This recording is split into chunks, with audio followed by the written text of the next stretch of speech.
All right, have you ever had this happen to you? You hire a contractor only to have them bail on you. They got their money and they're out of there. Guys, don't let this happen to you. My next guest is truly here to help. He is the author of The Ultimate Guide to Hiring the Right Contractor. Contractors hate this book. Viewers will love it, right, Sean? I like the title. That's right. All right. Contractors definitely hate it. We've all seen that show where you give them the money, they say they're going to start, they need the money for materials, but this is such a big no-no and a red flag, right? It is. Harrison Ford, Whoopi Goldberg, and George Clooney were all contractors before they became huge celebrities. Yes. But it's been a while since George took on any new clients. Yeah, I'm guessing so. It's been a while. Yeah. So how do you find the right contractor here in New Mexico? I don't even know where. Reviews online, it maybe? Isn't easy. Okay. The #1 category for complaints for the Better Business Bureau is roofing contractors. Oh, no. The #2 category for complaints for the Better Business Bureau is general contractors. Okay. Let's face it. Everyone knows someone that's been burned by a contractor. It's pretty true. Before. Okay. All right. So a few mistakes to avoid. The first mistake is not pre-screening the contractor. If you don't pre-screen, shame on you, because the internet, you can find out almost anything, but people fall victim to this and they don't pre-screen. Casey, first thing they need to do, you're right, jump online. Yeah. Smartphone, tablet, whatever it may be, checking the review sites such as Google, Angie's List, BBB, and Yelp, paying special attention to how they handle or resolve any complaints that they may have. When I'm looking at a site, maybe it's even like shopping or something, I will type in the site and scam at the end just to make sure. I mean, do a quick little search and you can find out a whole lot, right? Tip of your fingers. Yeah.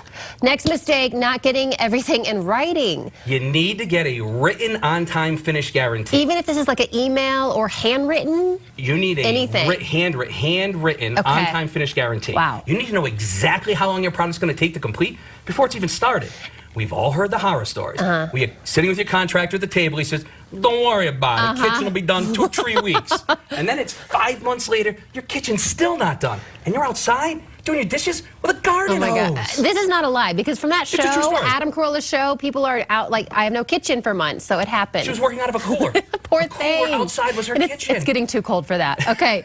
The third mistake, getting ahead on the payment schedule. Well, props to you for wanting to be ahead on the payment schedule, but red flag, don't do it. Critically important, Casey. You need to establish a specific payment schedule with your contractor before you start the job. Okay. But it's up to you to stick to it. Okay. Because as soon as you get ahead on payments, all bets are off. Okay. You've not lost any control or leverage that you may have had, and your contractor is not going to dictate when or even if your project gets completed. Okay. All right. So if there's one big takeaway from your book, Hiring the Right Contractor, what would you say it is? Sure. My book has 25 what I call deal breakers in it, which are all no-nos. And if you follow the book and follow all 25 deal breakers, you are guaranteed, no matter where you are, what project you're doing, to be hiring the right contractor. Okay. With that said, finding contractors to meet the whole list of 25, very challenging. Okay. So I would say the #1 takeaway would be not getting ahead of payment schedule. That's the biggest. That show you mentioned, how to catch a contractor. 100% of the people on that show gave 100% of the money for the project,